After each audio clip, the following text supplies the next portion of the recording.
This is Talent in the Age of AI, the podcast helping leaders navigate what AI means for their people, their culture, and their future. We talk with the thinkers and practitioners shaping how we work, learn, and lead, and what it takes to keep talent growing in a world that's constantly changing. We create, curate, and connect the insights and the community that helps leaders build AI confidence in themselves and in their teams. Let's dive in. Hello, and welcome to the Talent in the Age of AI podcast, where we seek to bring you relevant, current, timely information on what's going on in this age of AI. It's like a speeding train that we've all jumped on, and we're just holding on for dear life because things change all the time. I mean, our kids will be called AI natives. It won't be anything strange to them, but we're going, what is this all about? How do I navigate it? And especially for those of you who are running organizations where you have a lot of talent and your goal is to bring everybody up to speed, or maybe determine what people you need, what butts in seats, as we say in this business, and what skills do you want them to have. And I'm so proud of our producer, Brianna Jovan at What's Good Production. She's an amazing asset and partner to us, so I want to extend some thanks to her. Today is part two with a very, very special guest, Larry Durham. He's the president of St. Charles Consulting Group. A wealth of experience that Larry brings from working at Big Four accounting firms and then consulting with them through the years and other companies as well. And he and his partner have identified the way maybe to think about what we're not even thinking about. You know, what we don't know is what we don't know, but Larry brings it through with vision. St. Charles Consulting Group works to maximize the value of talent with strategic counseling, learning solutions, and managed services. And it's just it's just my pleasure to introduce him today.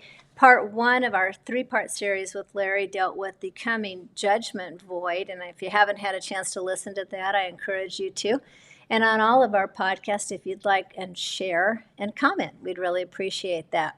So part two with Mr. Durham, and he's so patient to let me rattle on in this introduction, is called the Career Lattice. And that's a turn of phrase that Larry and partners have created, kind of modifying the career ladder, because as Larry will discuss, and I agree, everything's changed. I mean, all bets are off in talent today. AI is going to be wonderful, and we're all going to use it and enhance it as we learn it, but things are changed. So if you think of a career lattice, how do we help talent make that leap, particularly from college to career? The old days are over where we could hire a senior from a great college, put them in an entry-level job, and they had time to learn, adopt, absorb, observe, not only for their judgment, but for what they're expected to do to be productive on the job. And when you're productive on the job and successful, there's career fulfillment. And of course, we want all of our employees to feel fulfilled, welcomed, that they have a voice, and that they'll stick and stay and be productive for us. I'm pleased to introduce you to Larry Durham. Hi, Larry. Hi, Wendy. Thanks for having me again. I look forward to it. We're back. So first of all, what do you mean career lattice? You know, the term has come up more recently, and a while back, individuals were using it as well. Many of the organizations that we work with have a very specified career path. And I think all of us, you know, the term career ladder has been around for a long time. In some industries, though, there's only one progression, right? You don't go from associate to manager to something, and you don't skip a rung. You have to go up every rung. Most of it's time and role, all these kind of things. And so the career ladder, I think everyone knows, even if you're not in an organization that has a very structured ladder, there's this mindset of progressing forward and up and getting more pay and more responsibility and those types of things. As I mentioned in our last podcast, as work is changing, as early career work is changing, all of a sudden, the work that you do, when you do it, what AI agents are doing, what does that mean? And what we found was the early roles weren't just economically efficient, meaning that organizations paid people less in the early days. I mean, that's just the reality of when you're coming out of college. Right. But they were also developmental. And as I mentioned on our last podcast, the challenge is that they've lost something, right? What's cheaper than paying a first year associate to do something that a third year would do? It's to have AI do it. Well, Right. okay. But there was development that was happening with that. So to your question, as soon as as soon as AI starts taking on roles, it's not just taking a rung out of the ladder where I can't get from the ground to the second rung. It's actually re-architecting what that looks like. And so, the ladder was one. It was known. It was well understood. It was easy to compensate for. You could align competencies to it. It Right. felt good because you knew where you were at in the process. But if you look at AI, all of a sudden everything is getting disaggregated. You know, the career path, the skills you have, where you want to get, where you want to be deployed, how you're working at these things. And so the last thing I'll say on this is we're seeing new technologies where it's almost a skill matching. I used to say it's like match.com for work, right? Like I like doing these things. And we say, oh, well, you have these things. And you start putting them together.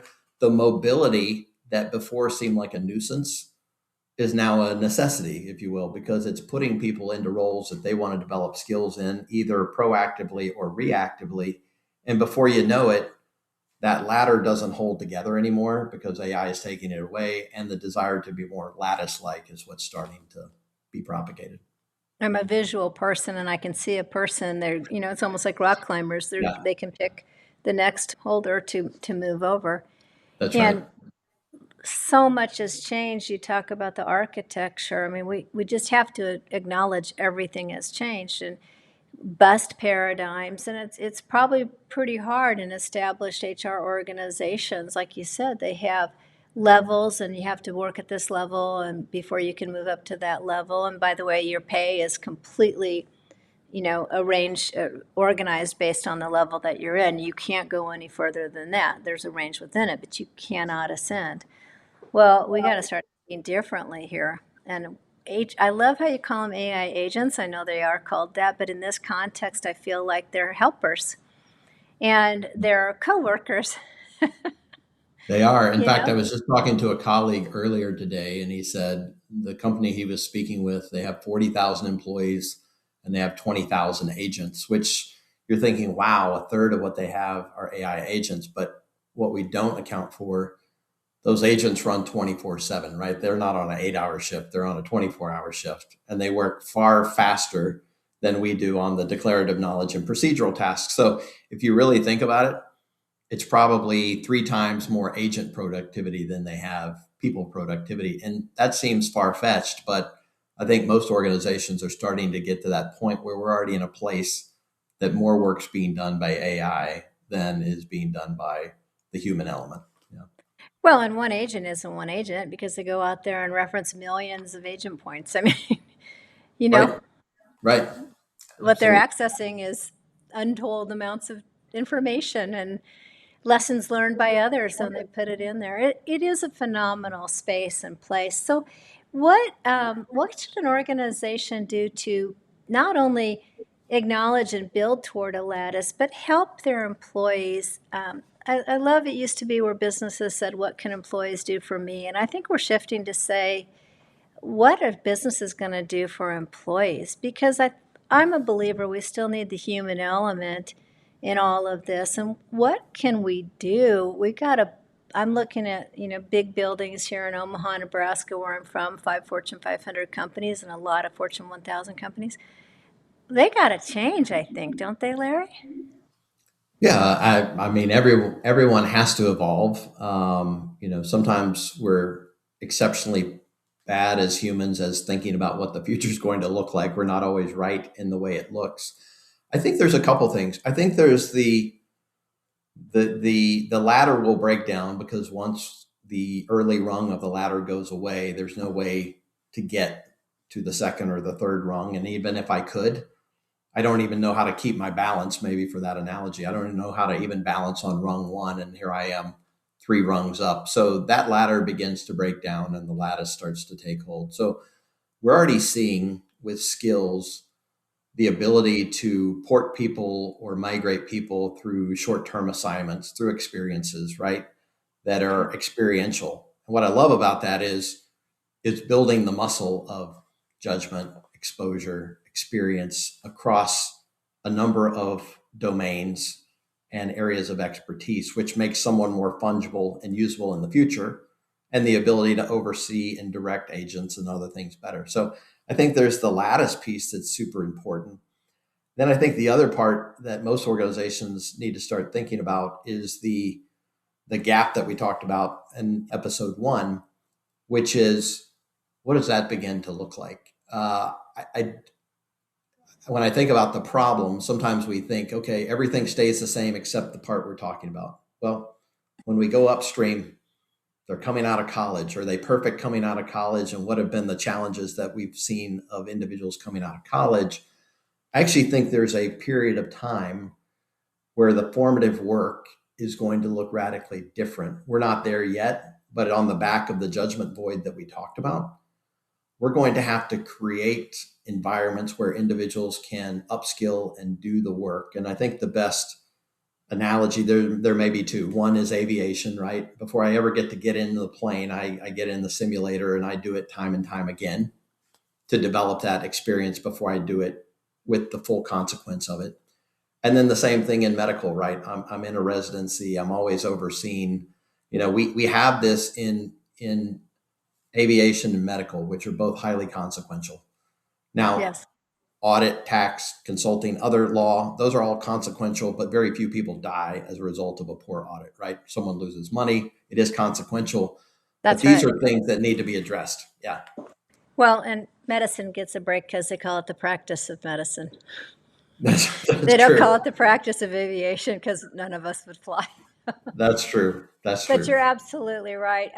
My personal story is I was married to a doctor. In his residency, he got to really do a lot of things.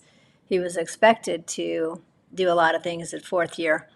And we made good friends with a fellow physician who had gone to a very renowned medical school where they weren't letting students do anything because they're treating executives and sheikhs from other countries and things like that.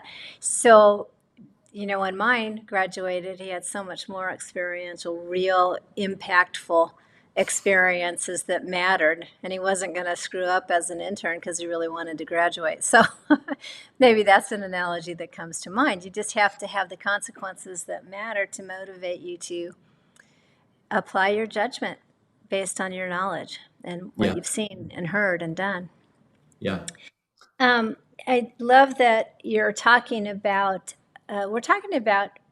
long held traditions, long held ladders and compensation structures, and talent and development structures. You're going to take course A and then B and then C. And it's like, and the other institution that is lifelong and established is university level learning. 100 level, 200 level, 300 level, 400 level, and never the twain shall meet. And you got to, reach these accomplishments before you can move on. But if those traditions hold, those aren't the organizations that will enhance and succeed through the use of AI, in my opinion. And I think that's what I hear you saying. We've just got to bust a lot of tradition here. Well, when I think about the problem, even before AI, a lot of the audit firms that I work with, they would say we get individuals from top-rated schools. They have an accounting degree. They're top of their class. They get their CPA designation or certification. They still need to do work, but then we still have to train them right on how we do things, what's unique about Right. what we do, and all those kind of things. But what's happening now, think about this, right? You go to college for 3, 4, 5 years, however long it takes you. It's interesting today, right? Colleges face a very difficult challenge, right? I love that old saying someone used to say, like, 50% of the jobs that first graders will take don't yet exist, right? And so that makes you Exactly. scratch your head. And now I'm sure it's probably 80%, and it'll be Right. 100% one day. I wonder, is it 50% of the jobs that freshmen in college are going to take don't yet exist, right? When we get to that speed, how do you have a degree program that's meaningful, right? That you continue to build on. And here's what I think is going to happen. If I take what we talked about in the last episode around, I can't just I can't just pass over the formative work that has to happen. I can't just get good judgment and not have any clue how something works because I can't even apply the judgment. Right. So I believe there's an element. I don't know if it sits in the colleges. I don't know if it sits in third parties. It might sit in the organizations themselves, or they get a 2-year accounting degree, and then on the back end of that is something that we're starting. And I don't love the term, but for lack of a better word, I'll say synthetic work. Synthetic sounds fake, but the reality is it's real formative work where you bring people in, they do the work in parallel.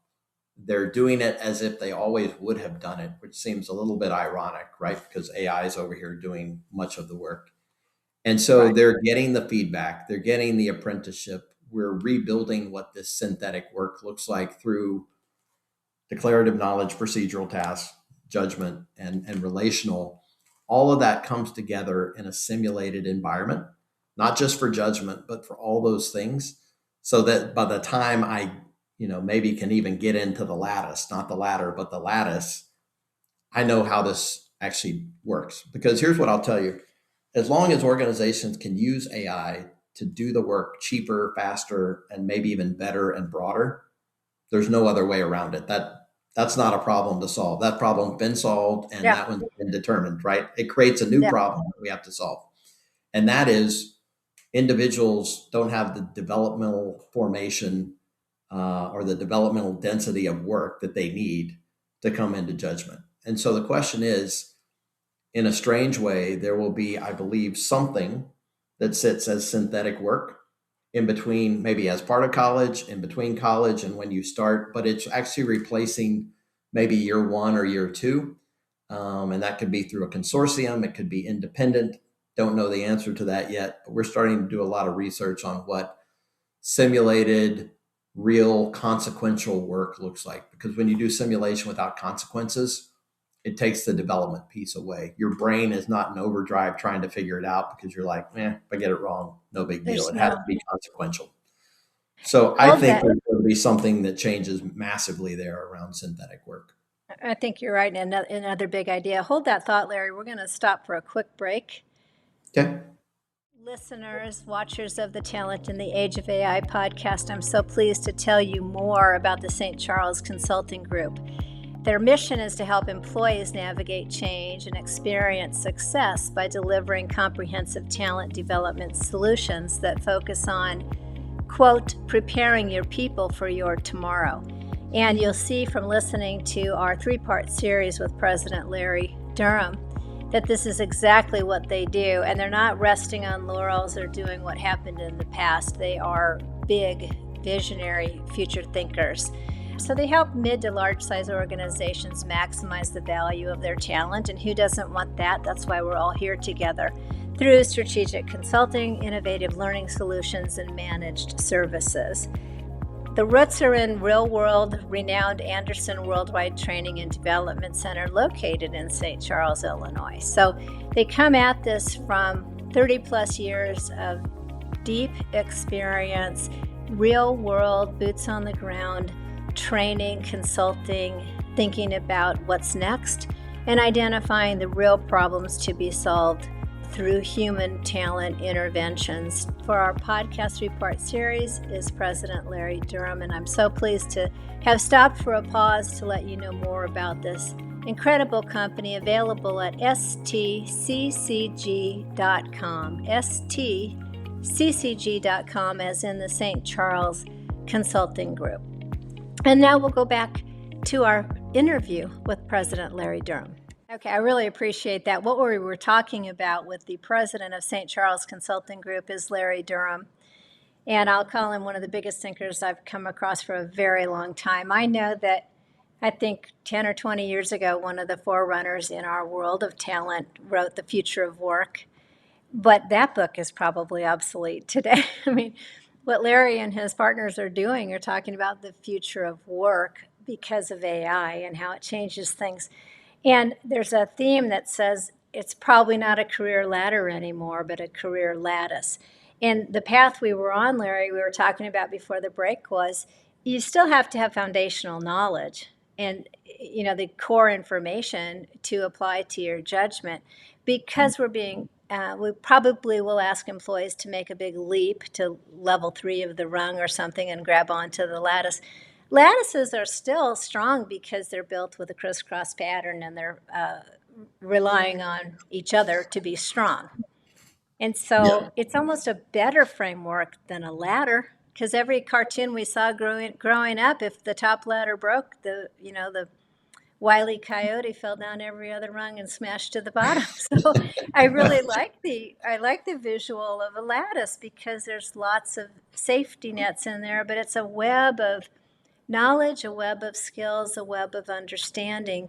But it's just going to cause organizations and universities and people to change, right? Yeah, it's interesting, Wendy, because as we've thought about this, we live in a world of constraints. A lot of the things we put in place, we don't put in place because they're optimized. There's a world of constraints. And so, how long does it take someone? Well, 4 years sounds good, right? 4 years of college has been the standard for a long time. I'm not sure Yeah, if 4 years is the right answer, but it seems right. And then you can go, graduate school and go on, et cetera, et cetera. I think this is interesting. The reason that Career Lattice and the bottom rung of the career ladder coming out may be the beginning of the lattice is because the constraints within organizations have often been, how would that even work, right? How many years has it been since someone said we're going to start seeing flatter organizations, we're going to see, right, broader span of control. right, Well, now with AI, you're going to most certainly see a broader span of control. People right, say an individual might oversee 5 to 10 times the amount of work that they used to. And the cognitive load's going to be different. They're going to multitask and they're going to do this.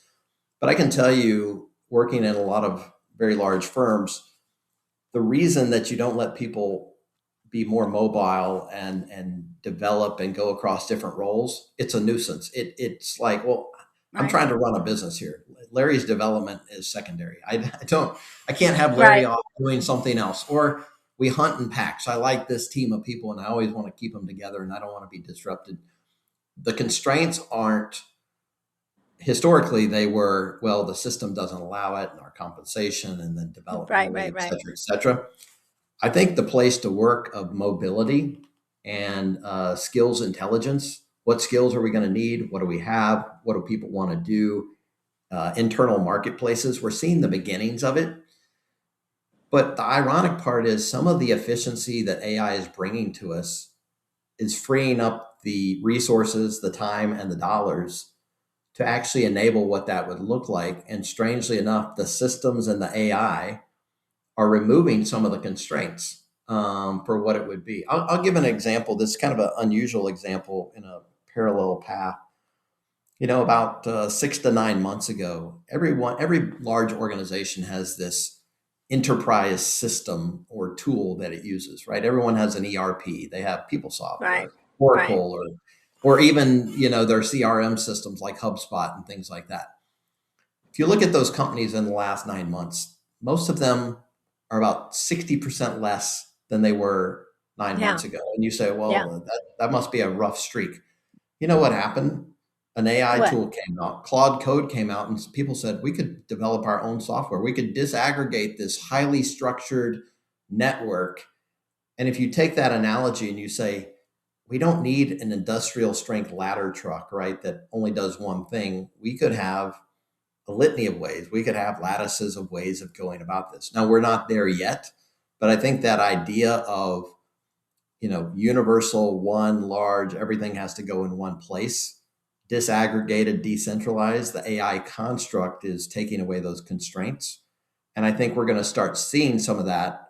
If you're like me, that makes my head spin really fast to say, how does it all work? But the reality is the structure, the governance, the oversight, the compensation, the development, all those things can be managed because those constraints are starting to go away. And I think you might actually see people better enjoy their work, get the right developmental things, and do the things that the organization needs as opposed to staying in the construct we have today.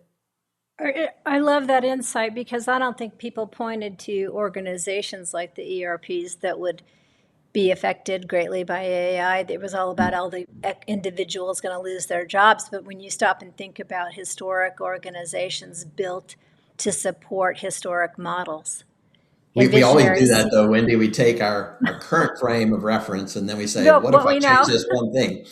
right? Right. I read an article many years ago about the death of car insurance if you had self-driving cars, right? If cars were 99% less prone to accidents, the whole business of car insurance would probably decline if you had self-driving cars. Now, the reality is we have regulation, we have all sorts of other things that would take a long time, but it's interesting how industries can rise and fall. If you look Yeah. at the top 10 industries, top 10 companies by net worth today and go back 10 years ago and see which ones are the same, you have names on there that you didn't even see. They were just small, AI related Yeah. processing companies that are now the number one largest you would have thought of. And then you have big companies whose industry has sunsetted. And if you're not a tech company, unless you're oil and gas or a couple other healthcare things, there's no way you're going to be in the top 10. And I suspect in the next 10 years, every company on the top 10 will be AI or technology related. That's just the way the business is going. I think that the big companies that, again, didn't see it coming, well, we're too big to fail, and then they just get eaten alive by someone that was more live and did adopt what they saw coming. So the challenge is for many years while I was doing learning at PwC for client facing work, we were doing large scale change management. It's the hardest thing for human nature and for organizations is to pivot. And it's not because you can't look ahead and see what being proposed is better. It's different, right? That's the adage around change management. I don't pivot because what you're presenting is not better. It's different. I don't fully understand it. It seems like there could be risk, but most of the time, my human nature calls me back to I'd rather do what I'm doing today. It's easier. Let's just see if it plays out. I don't think anyone is sitting around saying, let's just see if our business model survives AI as a passing thing No. like COVID, right? They realize it's going to have to be transformed. And ironically, as we said on the last episode, they're like, let's double down on it. Let's be more profitable. And they're making some decisions that are ultimately affecting their people and their judgment. That might be the crisis that they're going to run into is they over indexed on AI and didn't take care of their human talent or their human resources in the process. To your analogy, what do you think Zoom thought the 6 months when they founded and then COVID hit? And like, they're probably so grateful for COVID, right? Yeah, yeah. It's quite interesting. Even the podcast and the meetings we have today, it's rare that I have a meeting that's not a face to face meeting. I often think it would have been a decade before we got that type of adoption had COVID not come about. So that might have Right. been one of the very few good things that came out of COVID. But Yeah, fair. sometimes it takes a catastrophic event for people to do something different. Otherwise, you often have a generational type thing for something to take effect if it's not mandated, such as the use of AI or other things like Well, that. yeah, I mean, the microchip changed this century. I mean, last century. I mean, it does take a quite a motivator toward change. Okay, our next top, our part three is going to be about blending human skills and AI skills. And I think there's a takeoff here about when you talked about succession planning, or I heard you say those words, or maybe that's how my brain thinks. But in my corporate experience, and I had a great corporate life, it was pretty evident who was on a succession path track, and it was few and far between is how evident it was. Those were the people that got to work in operations and then finance, and they were getting their feel for all the departments on their way up. But I wonder if I hear you saying that the lattice in helping people experience the departments where they need to be that they may have leapt is is creating more succession planning for more people. Yeah, What, that's a great question. Think about how many people have left a role because they couldn't see a path forward, right? Like they right. either And had they a boss probably they didn't didn't like have, or they didn't have a path forward or yeah. something like that. I do think for the last 2 years, or maybe even the year before AI came about, when you said the word personalization in HR or in training, it was like, let's do Kill me. this. Let's put their own industry, or let's put their own. It was mass customization, right? And now all of Right. a sudden we're saying, what if your career path could be personalized? One thing I would say, the future of an effective worker, and then an effective manager and a director and a leader and a chief executive, is really understanding business models and how things work together. And I think exposure and education and experience and engagement across all those areas, all the areas of the business, is super important. And so if I have the one thing, I've been in industry, I've had startups, I've worked in consulting. One thing I really appreciated about consulting was it just continuously threw complex problems at you that others might not have been able to solve. And then you had to apply judgment, critical thinking, decision making, all these kind of things at solving problems. And so a lot of my time now, as you said, is spent thinking about what the problem is, where we're likely going, what this begins to look like. But I love the idea that individually people have broader exposure. And one, they can either lead and manage better. But think Right. about the future. I've had younger people who say, I don't really want to manage people. I like where I'm at. I don't want the hassle of Right. managing people, which is an ironic thing. Yeah. We're in a business now where individuals might be managing a cadre of agents, right? Can you manage this team of 20 agents and direct them and guide them, right? Maybe you won't get the negative feedback or the uncomfortable conversations, et cetera, et cetera.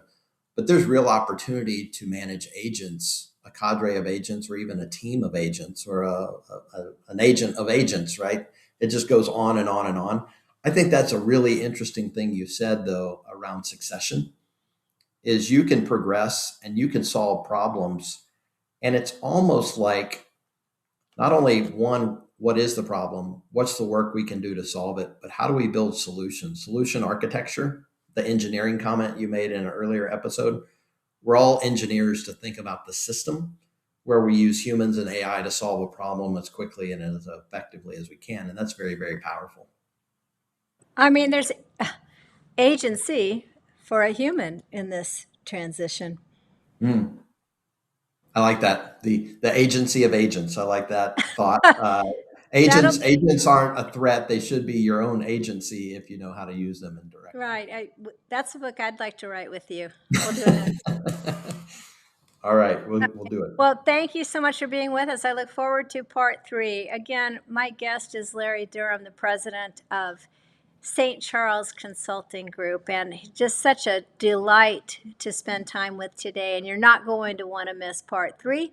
If you missed part 1, you can always go right back to Apple, Spotify, or our website to take a listen. And don't forget to like and comment and share, because we'd really appreciate that, because what we're doing here is spreading the word about what's going on in AI today, and real solutions and real things to think about in this day and age of great change. Larry, thank you so much for being with us. Thanks for having me. Thanks for listening to Talent in the Age of AI. If this conversation gave you new ways to grow in your own work and to better support your people, follow the show and share it with others in your HR and talent network. Members get even more: full episode transcripts, extended show notes, and companion resources to help you put these insights into action. Learn more and join us at talentintheageofai.com. We're here to help leaders create, curate, and connect what's needed to build tomorrow's workforce today. See you next time.